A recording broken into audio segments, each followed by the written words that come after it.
hit with two new lawsuits claiming abuse of minors. In these two new Diddy lawsuits, two men are claiming that they were trying to get into the industry and they were 10 years old and 17 years old at the time of their abuse. In the first lawsuit, Diddy is being accused of SA on a 10-year-old boy. This lawsuit was filed by Tony Busby, who also filed a second lawsuit today by a man who claimed that he was assaulted by Diddy back in 2008 at only 17 years old while auditioning for Making the Band. The first lawsuit is by a John Doe who claimed that back in 2005 he was assaulted at only 10 years old because he was interested in becoming an actor or a rapper. His parents tried to help his career by hiring an industry consultant who recommended that they fly from their home in Los Angeles to New York to meet with music industry figures.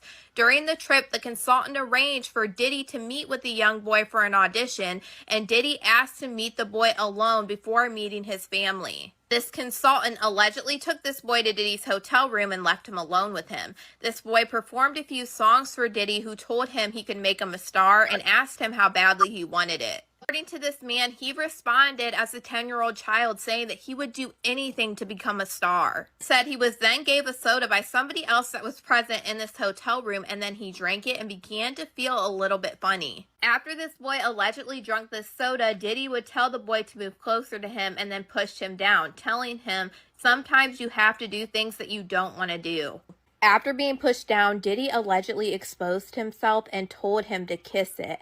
After refusing, Diddy allegedly forced him to perform oral on him, and the boy shortly lost consciousness after. He claimed that when he woke up, his private areas were hurting badly, and he started to cry and asked to see his parents. He alleged that Diddy told him that if he said anything to anyone, he would hurt his parents. When the consultant came back to pick him up, she noticed that he was badly shaken and took him back to his parents, who said that he was lethargic and acting differently.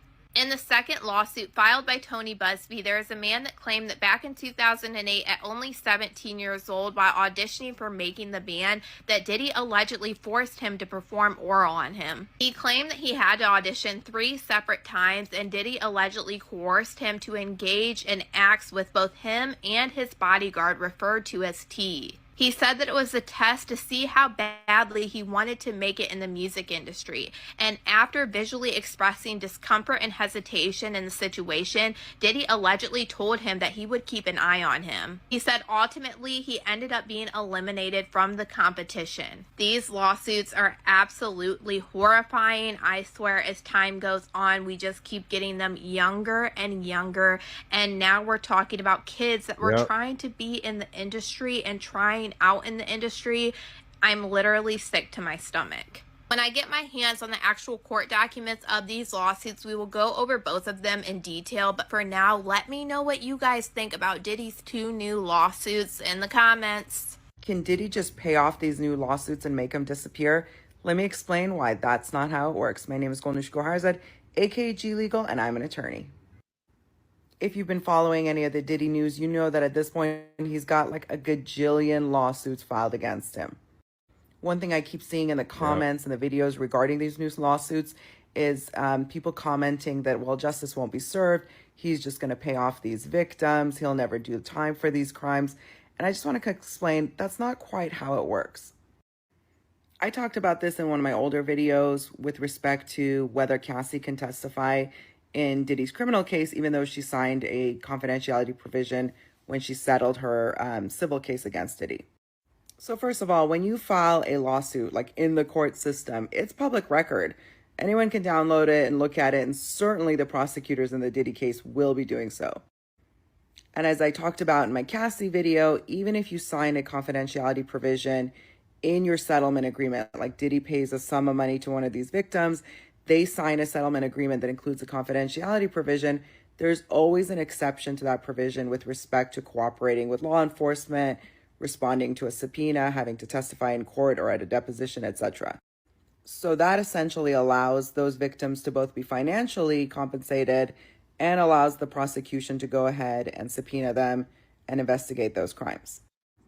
However, the asterisk I will put on this is, if you're a lawyer representing a victim, prior to filing the lawsuit, you're going to send out what's called a demand letter, essentially saying, this is what you've done. These are the damages that my client has sustained. We're asking you to settle the case for X amount within 30 days or whatever it is, or we're going to file the lawsuit. Now, if Diddy then actually settles that lawsuit, pays the victim, the same type of confidentiality agreement will be entered into, and the same exception for cooperating with law enforcement will apply. However, it will then be harder for prosecutors to know the identity of the victim, the witnesses, the nature of the crime, the dates, etc., because they'll have never seen the public filing. If, though, through the investigation of these other claims, that same victim's name happens to come up and prosecutors get a hold of it, then again, they can subpoena that witness, that victim, as a witness in a deposition, in trial, to cooperate with law enforcement, etc. I hope that explanation clears up some misconceptions about payouts and how they, may bury the facts of a crime. My name is Golnish Goharzad, AKG Legal. Please follow me for more.